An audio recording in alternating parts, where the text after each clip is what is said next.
Hare Krishna. Welcome to Gita 365, the complete Bhagavad Gita study course. तो पिछले session में हम लोग भगवद गीता के 5th चैप्टर के श्लोक संख्या 2 तक पढ़े थे। आज पढ़ेंगे श्लोक संख्या 3 और 4। कोई अगर आपको बोलता है कि एक सन्यासी आया है तो आपको क्या पिक्चर आपके माइंड में आता है? कि सेफ्रन ड्रेस में होगा, है ना, और जो है आइदर पूरा शेव्ड होंगे या लंबे दाढ़ी होंगे, कमंडलू हाथ में होंगे, है ना। इस प्रकार से हम सन्यासी का एक रूप हमारा मन में छाया हुआ है और वो बात सही है। तो लेकिन सन्यासी का असली मतलब क्या है, उसके जो है असली लक्षण क्या है, उसकी क्या योग्यता है, ये सारे बातों के बारे में आज की सेशन में हमें पता चलेगा। तो चलिए पढ़ते हैं आज का पहला श्लोक, श्लोक संख्या 3। ज्ञेयः नित्य सन्यासी यो न देष्टि न कांक्षति निर्द्वन्द्व हि महाबाहो सुखम बन्धात् प्रमुच्यते। अनुवाद: जो पुरुष ना तो कर्म फलों से घृणा करता है और ना कर्म फल की इच्छा करता है, वे नित्य सन्यासी जाना जाता है। हे महाबाहु अर्जुन, ऐसा मनुष्य समस्त द्वंद्वों से रहित होकर भवबंधन को पार कर पूर्णतया मुक्त हो जाता है। तो इस श्लोक में भगवान असली सन्यासी का योग्यता बता रहे हैं कि भवबंधन से मुक्त होने के लिए ये सन्यास का जो आश्रम है, ये सन्यास जो है उनका असली लक्ष्य क्या है? भवबंधन से मुक्त होना। और हम सब चाहते हैं। तो ये सन्यास जो है ये सर्वोत्तम स्थिति है और हम सबको का मन में है, इच्छा है कि हम भी क्या सन्यासी कभी बन सकते हैं। तो ये सन्यासी को, एक तो सन्यासी का आश्रम होता है जिसमें जैसे 4 आश्रम है, ब्रह्मचर्य, गृहस्थ, वानप्रस्थ और सन्यास, जिसमें ऑफिशियली उनको सन्यास का वस्त्र प्राप्त होता है और जो है सन्यास का वेश, सन्यास की नियम होता है। तो वो सन्यासी होते हैं। लेकिन सन्यास एक क्या है? केवल वस्त्र ही नहीं है। सन्यास क्या है? जो वस्त्र धारण किया हुआ है सन्यासी, उनको क्या एक्सपेक्ट किया जाता है? वो सन्यास का गुण उनमें हो। और सन्यास का गुण ऐसे लोगों में भी हो सकता है जो सन्यास के वस्त्र नहीं है, जिनका जो सन्यास के वेश में नहीं है, तो वो किसी भी आश्रम में रह के भी वो सन्यास के गुण हो सकता है।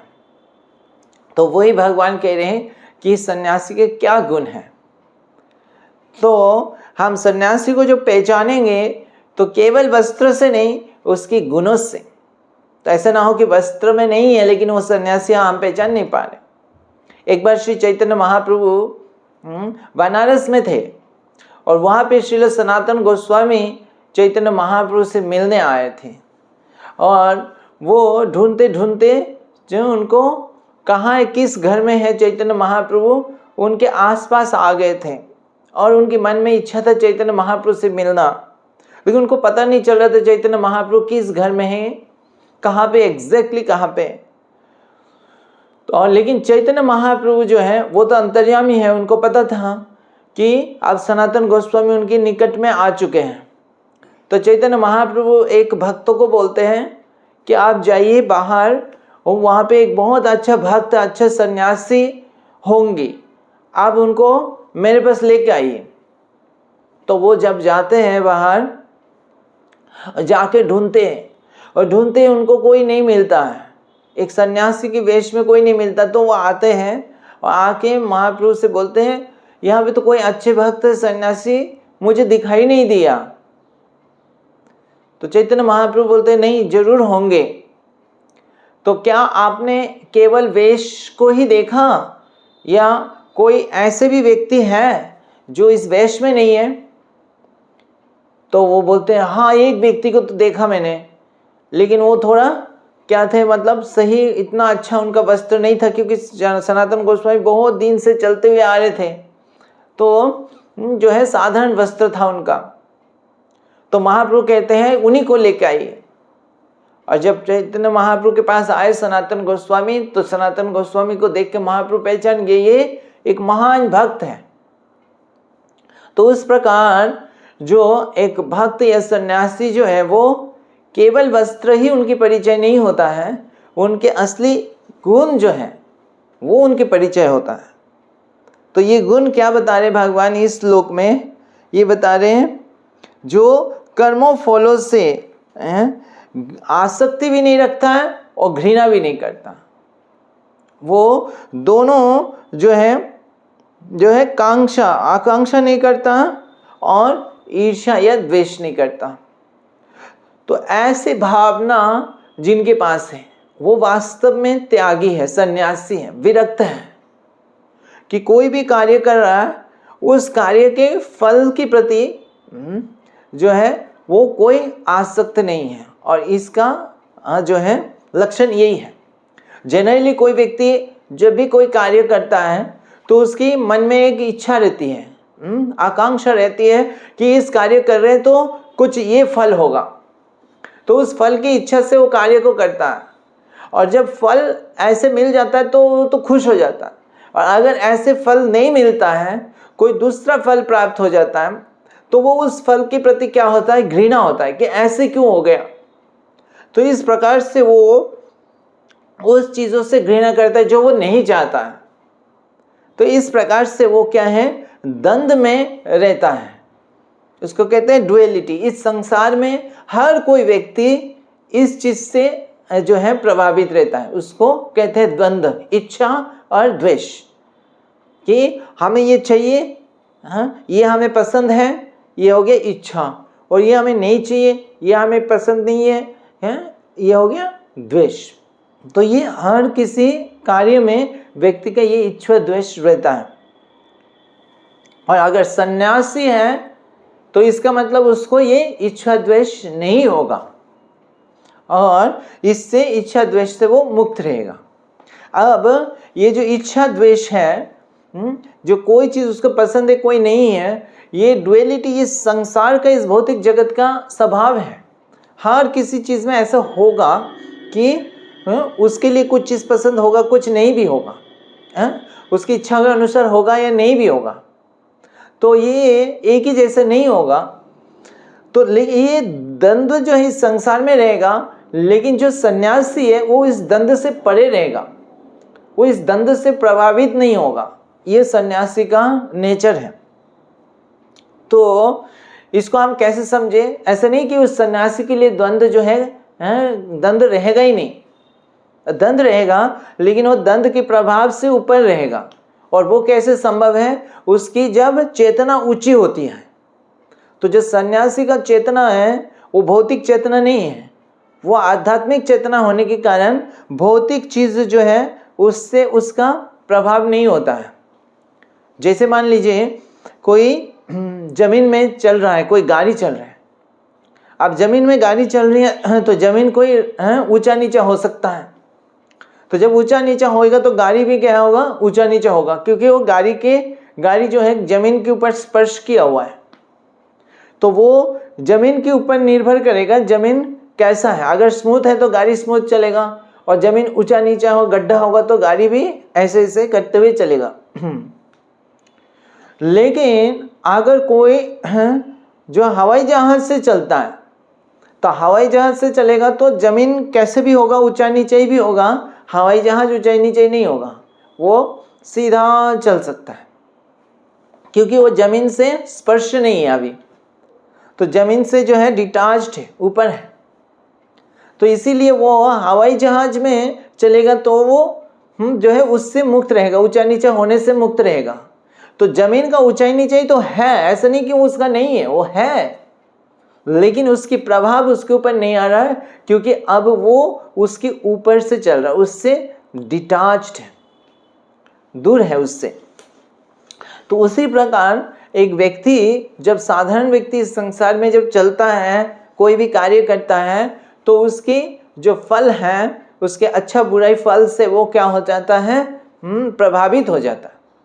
और उस प्रभावित होने के कारण भी उसका यही है कि वो उससे आसक्त होता है, उस वस्तु से, उस चीज़ों से आसक्त होता है। आसक्त होने के कारण वो क्या है, उस चीज़ को प्रभावित होता रहता है।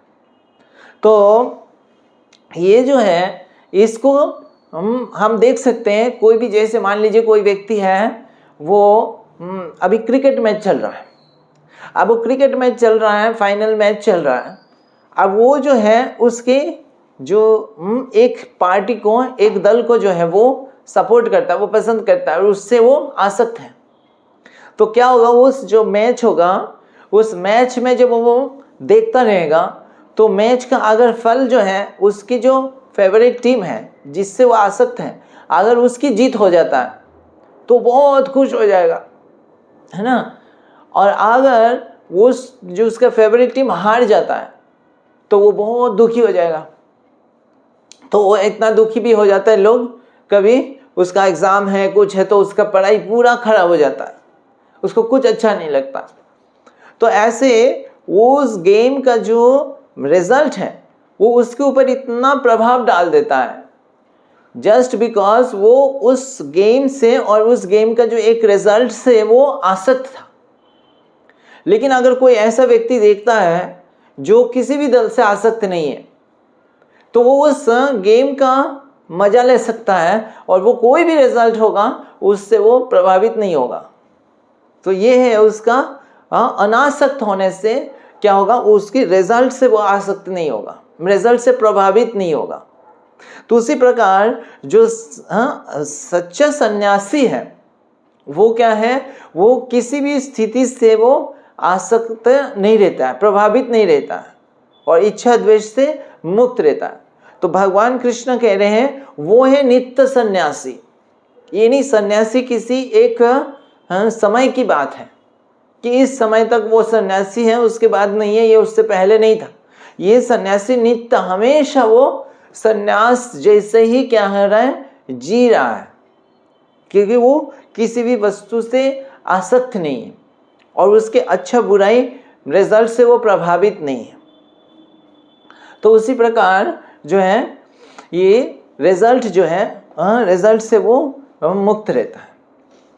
अब भगवान कह रहे हैं कि सच्चा जो सन्यासी है, वो क्या रहता है, वो मुक्त रहता है, और वो पूर्ण तरह मुक्त हो जाता है।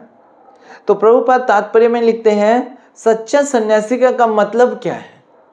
सन्यासी का मतलब ऑफ कोर्स इससे विरक्त रहना, इच्छा द्वेष से विरक्त रहना है, डिस्टेंस रहना, जैसे हमने बताया हवाई जहाज, उससे ऊपर रहना, हवा जमीन से।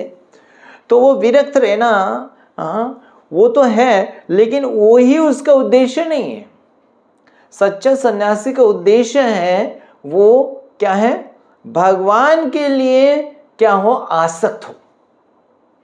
केवल विरक्त होना जीवन का उद्देश्य नहीं है, उसका असली आसक्ति होना चाहिए किससे, भगवान से। ये टेम्पररी चीज़ों से अनासक्त होकर वो भगवान के प्रति आसक्ति है। तो ये उसकी पहचान है सच्चे सन्यासी का। तो अदरवाइज क्या होगा, जैसे मान लीजिए कोई व्यक्ति ऐसा हो सकता है सन्यासी है, वो एक चीज़ों से प्रति बिल्कुल विरक्त है, जैसे कोई क्रिकेट मैच के प्रति विरक्त है, तो वो उसका अच्छा रिजल्ट हो बुरा हो उससे कोई प्रभावित नहीं हो रहा, लेकिन फिर वो किसी दूसरा गेम से आसक्त है, ऐसा हो सकता है। दूसरे किसी चीज़ों से आसक्त हैं, वो अपने किसी फ्रेंड से आसक्त हैं, वो अपनी किसी जो है फेम या अपनी ख्याति से आसक्त हैं। तो कोई ना कोई ऐसे चीज़ों से, भौतिक चीज़ों से आसक्त हो सकता है। और ऐसे देखा जाता है कभी कभी ऐसे सन्यासी भी होते हैं जो उनका वेश जो है सन्यास की तरह है, लेकिन वो ऐसे भी हो सकता है उनका सिंपली जो उनको जो कमरा मिला होता है, जो उनकी कुटीर होता है, उस कुटीर के प्रति आसक्त हो जाते हैं। ऐसे भी होते हैं जो उनके जो छोटा सा वस्त्र है या कमंडलू है उसी के प्रति आसक्त हो जाते हैं। तो ये जो आसक्ति है, हो सकता है एक चीजों से आसक्ति छूटती है तो दूसरी चीजों के प्रति आसक्ति हो जाती। तो यहाँ आसक्ति रहित होना ऑलमोस्ट असंभव है। तो इसीलिए जो सच्चा सन्यासी है वो क्या है, वो भगवान पे आसक्त हो जाते। वो भगवान की जो दिव्य रूप है और दिव्य भगवान के साथ जो उनकी संबंध है वो उसको जो है जानते हैं। तो इसीलिए भौतिक वस्तु के प्रति उनकी आसक्ति नहीं रहता है और आध्यात्मिक भगवान की सेवा में आसक्त रहते हैं। और इसीलिए ऐसे सन्यासी हर स्थिति में, कभी अच्छा हो कभी बुरा हो, हर स्थिति में वो पूर्णतया भगवान की सेवा में लगे रह सकते हैं। तो ये उसकी पहचान है। अच्छे सच्चे सन्यासी जो है वो क्या है, हमेशा भगवान की सेवा में लगे रहेंगे, चाहे उनकी स्थिति कभी अच्छा हो कभी खराब हो। ये उसका पहचान है। और जब तक भगवान के प्रति आसक्ति नहीं होगा तब तक ये वास्तव में ये सन्यास का जो लक्षण है पालन करना कठिन है। ऐसे कभी मान लीजिए कष्ट आया उसके जीवन में, वो बिल्कुल विरक्त रहना असंभव है। उस कष्ट को सहन करना जो है, सहनशीलता, उसका एक लिमिट होता है। उस लिमिट के बाद लोग सहन नहीं कर पाते। लेकिन जब भगवान के प्रति प्रेम होता है तो प्रेम के कारण वो कितना भी कष्ट जो स्थिति आता है वो सहन कर लेता है। तो उसको कहते हैं बर्डन ऑफ लव। अगर भगवान के प्रति प्रेम है तो कितना भी कष्ट वाला सिचुएशन में उसको कष्ट नहीं लगता। तो ये है सच्चा सन्यासी। और वो हम देख सकते हैं श्रील प्रभुपाद के जीवन में। प्रभुपाद के जीवन में कई कष्ट आया, शुरू में कई फेलियर आया, उन्होंने कई जगह पे प्रचार के प्रयास किया लेकिन वो फेल हो गया। उनको वहाँ पे वो सही सपोर्ट नहीं मिला और अलग अलग प्रकार के उनको बाधाएं आते गए। लेकिन ये सारे बाधाएं आते हुए भी वो अपना कार्य को रोके नहीं, छोड़े नहीं, वो कंटिन्यू करते गए और वो खुश थे। ऐसे नहीं तो उनका कोई कंप्लेंट था या वो किसी से जो है इस कार्य से या रिजल्ट से वो द्वेष करने लगे कि अब नहीं करेंगे ऐसे, नहीं, वो करते रहे। और जब बाद में भगवान की कृपा हुई और भगवान की कृपा से उनको बहुत सफलता प्राप्त हुआ, पूरा विश्व में हर देश में जो है उनको जो है सफलता मिला, उनकी ग्लोरीज फैलने लगे पूरा विश्व भर, तब भी श्रील प्रभुपाद उससे प्रभावित नहीं हुए। वो बिल्कुल साधारण रहे और वो पूर्ण तरह से भगवान की सेवा में ही लगे रहे। उनको इतनी सारी सुविधा प्राप्त होता था। ये उनके शिष्य बोलते थे अभी आपको कोई सेवा की आवश्यकता नहीं है, सब हम लोग कर लेंगे, आप जस्ट जो है थोड़ा रेस्ट कीजिए। लेकिन प्रभुपाद बोलते थे क्या कि don't take away my privilege to serve Krishna. तो भगवान की सेवा का मौका प्रभुपाद ने कभी नहीं छोड़ा। तो इससे हम देख सकते हैं जो प्रभुपाद एक सच्चे सन्यासी थे। तो वो तो बाद में सन्यास आश्रम भी ग्रहण किए, लेकिन उससे पहले जब वो गृहस्थ में थे तो फैमिली में थे, उस सिचुएशन में भी वो पूर्ण तरह से सन्यासी थे और पूर्ण तरह से विरक्त थे इस भौतिक कार्य से और पूर्ण तरह से भगवान के प्रति आसक्त थे। तो ऐसा जो भक्त है वही नित्य सन्यासी है, चाहे वो किसी भी वेश में हो। तो यही भगवान कह रहे हैं कि अर्जुन को कह रहे हैं कि ये केवल ये नहीं कि कर्म को त्याग दिया, जो कुछ कर नहीं रहे वही सन्यासी है। तो कर्म को भगवान की सेवा में लगाया है और कर्म के फल से वो विरक्त है, उससे विरक्त है, डिटाच्ड है और भगवान के प्रति पूर्ण तरह से आसक्त है। तो चलिए पढ़ते हैं अगली श्लोक संख्या 4। सांख्ययोगो पृथक बाला प्रवदन्ति न पंडिता एकमप्यस्थित सम्यक् उभयोर्विन्दते फलम्। अनुवाद: अज्ञानी ही भक्ति या कर्म योग को भौतिक जगत के विश्लेषणात्मक अध्ययन या सांख्य से भिन्न कहते हैं। जो वस्तु तो ज्ञानी है वह कहते हैं कि जो इनमें से कोई एक मार्ग का भली भांति अनुसरण करता है वह दोनों के फल प्राप्त कर लेता है। तो इस श्लोक में भगवान ये दोनों पथ जो अर्जुन प्रश्न पूछ रहे थे, कर्म संन्यास या कर्म योग, तो ये जो दो चीज है, कर्म संन्यास और कर्म योग, इन दोनों के बीच में क्या अंतर है ये बता रहे हैं। तो भगवान कह रहे हैं जो अज्ञानी है वो इस दोनों को अलग अलग कहते हैं कि ये कर्म संन्यास अलग है और कर्मयोग या अलग है। तो भगवान एक तरह से कह रहे कि अर्जुन यही बार बार कह रहे कि मैं युद्ध को छोड़ूं या युद्ध को करूं। तो कह रहे मुझे, जिस अर्जुन बार बार प्रश्न पूछ रहे, ये आप त्याग करने के लिए कह रहे हैं या युद्ध करने के लिए कर रहे हैं, तो उसमें क्या अंतर, क्या कौन सा श्रेष्ठ है। तो भगवान कह रहे हैं कि ये जो कर्म संन्यास है, कर्म को त्यागने का, वो और जो कर्म योग है, जो भक्ति के साथ कर्मों को करना, वो दोनों में अंतर वास्तव में नहीं है। और वो अंतर वो व्यक्ति बोलता है कि दोनों अलग हैं जो अज्ञानी है। तो जो ज्ञानी है वो समझता है ये दोनों जो है वो इंटर रिलेटेड है।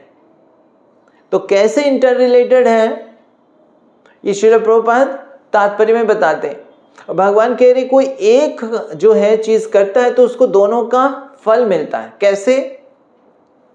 तो ये जो कर्म जो है, ये ज्ञान, कर्म संन्यास जो है वो ज्ञान से होता है कि ये भौतिक जगत की चीज जो है, वो भौतिक कार्य जो है हमें बंधन की सृष्टि करता है। तो जब हमारे बंधन की सृष्टि करता है तो इस कार्य को हमें त्यागना चाहिए। तो ये पहला स्टेप है, उसको त्यागना चाहिए। तो इसको समझने के लिए क्या है, जो प्रोसेस है, जैसे हमारा शरीर, आत्मा, ये सब ज्ञान है। तो ये एनालिसिस और ये ज्ञान जो है, फिलोसॉफी है, ये चीज को कह रहे हैं सांख्य। तो ये जो सांख्य है ये या ज्ञान है, तो ये ज्ञान से, ज्ञान की जो मार्ग है उससे उसको क्या पता चलता है कि हम इस भौतिक जगत के अंश नहीं है, हम इस भौतिक वस्तु जगत रिजल्ट, इससे हम परे हैं। तो ये उसका ज्ञान की मार्ग है। और भक्ति का क्या है कि हम किसके, हम भगवान के अंश हैं। तो इसीलिए हमें भगवान की सेवा करना, तो ये कर्म योग है। तो क्या इन दोनों में कोई अंतर है? तो तात्पर्य प्रभुपाद बता रहे कि जो एक्चुअली दोनों में अंतर नहीं है, सही से देखा जाए कोई अंतर नहीं है, क्योंकि दोनों का उद्देश्य एक ही है। जब वो सांख्य का ज्ञान प्राप्त करते हैं, सांख्य योग का ज्ञान प्राप्त करता है कि हम आत्मा है, ये शरीर भौतिक जगत से परे है, तो वो क्या ढूंढ रहा है वास्तव में? वो ये ढूंढ रहे कि इस भौतिक जगत का जो सोर्स कौन है, इस भौतिक जगत का, अगर जगत देखा जाए तो जगत का आत्मा कौन है? ये जगत तो भौतिक वस्तु है, तो भौतिक वस्तु का आत्मा कौन है? जैसे ये शरीर के अंदर आत्मा क्या है? जीवात्मा है। तो उसी तरह पूरा भौतिक जगत के जो आत्मा है, जो इसको चला रहे, वो कौन है? वो भगवान है। तो इस तरह से जो ये सांख्य योग है, उसके उद्देश्य क्या है? भगवान को ढूंढना। और जो कि वो कौन है? वो भगवान विष्णु या कृष्ण है। तो वो इस सांख्य योग का लक्ष्य क्या है? भगवान को ढूंढना और इस कंक्लूजन में पहुंचना कि भगवान ही जो है इस सारे चीज के स्रोत है। अब कर्मयोग का क्या है? कर्मयोग का उद्देश्य क्या है कि जब हमने ढूंढ लिया कि भगवान का हम अंश हैं, सारी चीज का स्रोत भगवान है, और हमें पता चल गया कि हम भगवान के अंश हैं, तो हमारा कार्य क्या रह जाता है? भगवान की सेवा करना, भगवान के लिए कार्य करना, और वही कर्मयोग है। तो पहला है भगवान के बारे में पता करना, और फिर दूसरा भगवान को जो पता चल गया तो भगवान के कार्य में लग जाना, हमारा सारे कार्य को भगवान के लिए करना। तो ये दोनों का उद्देश्य यही है और एक ही है, और एक से दूसरा क्या है, जुड़ा हुआ है, रिलेटेड है। प्रभुपाद समझाते हैं जैसे एक व्यक्ति जो कि एक पेड़ देख रहा है, अब पेड़ में कहाँ जल देना वो सोच रहा है, तो पहले क्या करता है, एनालाइज करता है कि इस पेड़ का जो है जड़ कहाँ है। तो वो ढूंढता रहेगा, ढूंढेगा तो ऊपर नहीं है, इधर नहीं, इधर नहीं है, और ढूंढ के फिर जड़ को ढूंढता है कि अरे ये तो जमीन में है और इसी जगह पे जड़ है। तो जब ढूंढने का जो कार्य है वो क्या है, वो सांख्य योग है या संन्यास है, कर्म संन्यास है। कर्म को उसने जो है एक समझ लिया कि ये कर्म जो है ये भौतिक है और इसीलिए ये कार्य नहीं करना, तो ये कर्म संन्यास हो गया। अब उसने जड़ को ढूंढ लिया, अब क्या करेगा वो, अब इसमें जल देना है। वृक्ष का जड़ ढूंढ लिया, अब वृक्ष को जल देगा। अब जो जल देगा वो क्या है, वो कार्य कर रहा है, तो वो क्या है, वो कर्म योग का कार्य है। तो कर्म योग जो है वो जल दे रहा है। तो इस तरह से दोनों अगर देखे एक दृष्टि से जो लग सकता है कि ये दोनों अलग अलग हैं, ये तो जड़ को सिर्फ ढूंढ रहा है और ये जड़ में जल दे रहा है, पानी दे रहा है, ये तो अलग है, ये सिर्फ ज्ञान का है और ये कर्म का विधि है। लेकिन दोनों का उद्देश्य क्या है, ये वृक्ष को जल देना ही है, वृक्ष की पुष्टि है। तो ये दोनों आपस में इंटर रिलेटेड है। तो ये दोनों क्या है, मुक्ति के पथ में लेके जाता है। और जो एक कार्य को भगवान कह रहे करता है तो एक ही कार्य से उसको दोनों कार्य हो जाता है। तो क्या ये दोनों कार्य एक ही साथ संभव हो सकता है? तो जैसे अब मान लीजिए एक व्यक्ति का हाथ में एक क्या है, पत्थर है, पत्थर के वो मुट्ठी में रखा हुआ है। अब इस हाथ से उसको क्या करना है, एक जो है मान लीजिए एक चाकू पकड़ना है या कोई भी एक इंस्ट्रूमेंट पकड़ना है, मोबाइल ही पकड़ना है। अब वो हाथ में पत्थर, इतना बड़ा पत्थर मुट्ठी में रखा है, अब वो मोबाइल को उठाएगा कैसे, फ़ोन कैसे करेगा? तो उसको उठाने के लिए उसको क्या करना पड़ेगा, तो दो स्टेप लेना पड़ेगा। एक पहला वो इस पत्थर को फेंकेगा, और दूसरा वो उस मोबाइल को उठाएगा। तो जब इस पत्थर को फेंकने का कार्य है वो क्या है, वो सांख्य है या संन्यास, कर्म संन्यास है, इस भौतिक कर्मों का त्याग है। तो इसको वो फेंका, अब फेंकने के बाद हाथ को खाली थोड़ी रखना है, वो उसको मोबाइल को पकड़ना है, मोबाइल को उठाना है जिसमें फ़ोन कर सकता है। तो अब मोबाइल को जब उठा रहा है इस हाथ से, वो क्या है, उसका कार्य भक्ति के लिए कार्य करना। तो वो भक्ति के लिए कार्य कर रहा है, ये कर्म योग हो गया। तो इस तरह से वो दोनों क्या है, इंटर रिलेटेड है। अब कोई बोले कि दोनों कार्य को दो स्टेप में ना करके एक स्टेप में कर सकते हैं क्या? अब वो एक स्टेप में भी हो जाएगा। वो अगर उसने माइंड में सेट कर लिया मुझे मोबाइल को उठाना है, तो वो पत्थर को जो फेंकना है अपने आप हो जाता है। जब वो मोबाइल को जैसे ही पकड़ने जाएगा, वो हाथ में जैसे ही पत्थर है, पत्थर अपने आप, उसको सोचना नहीं पड़ेगा इस पत्थर को मुझे फेंकना है। वो मोबाइल को पकड़ने के लिए अपने आप पत्थर को फेंक देगा, उठा लेगा।